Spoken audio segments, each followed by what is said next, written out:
Ito mga idol, bali paano mag-test na ng ceramic resistor. Meron ako ditong tatlong 5 watts na 0.50 ohms. Tapos merong 5 watts na 0.25 ohms. Tatlo. Ito pa pala, meron ako isa pa na pa-square naman. 5 watts, 0.25 ohms din yan. Bali, paano mag-tester? Siyempre, kailangan na yan tester. Bali, ang gamit ko digital. Pwede nyo set sa buzzer. Pwede rin sa 200 ohms. Pwede rin sa set ko sa buzzer muna, sa buzzer. Pagka ito tumunog, sabihin buo. Kailangan tumunog yan. Nakakata nyo, tumunog. Bali, ano to, yung 5 watts, 0.50 ohms. So, tumunog siya. Wala namang polarity yan, kahit baliktaran yan. Pwede yan. Bakit baliktaran yan? Ayan. So, 5 watts, 0.50 ohms. Okay, kita nyo. Kahit baliktaran yan, walang polarity yan. Basta tumunog siya, buo yan. Buo yan. Okay, kita nyo, buo. Buo yan. Ito naman yung 5 watts, 0.25 ohms. Basta tumunog, buo yan. Ayan, tumutunog.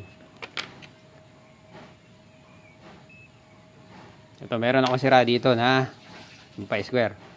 Bali, ano ito? 5 watts, 0.25 ohms. Nakita nyo, wala siyang buzzer. Ibig sabihin, open na yan, open.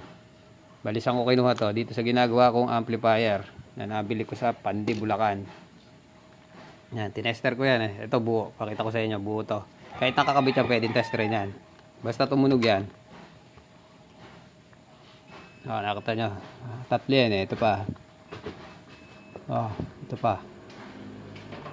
Buo. Ito sira. Tinanggal ko. Ayaw tumunog. Ganun lang pagte-tester. Pagka sa ohms naman, ganun lang din. Kailangan may mag-reading.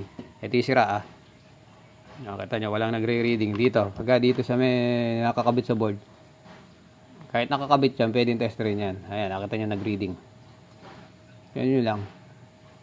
Set nyo lang sa 200 ohms. Ayan, 200 ohms. Kailangan may reading siya. Ayaw. Wala na.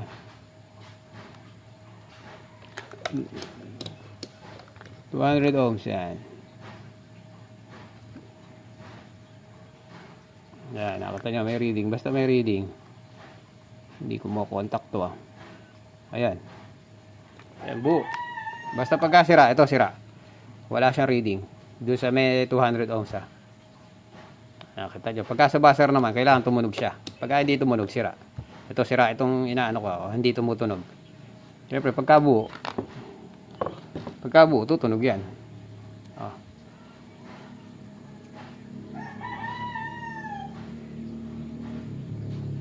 Ayaw kata nyo. Buo yan. Basta buo, tutunog. Pagka sira, ibig sabihin, open na. Yun lang.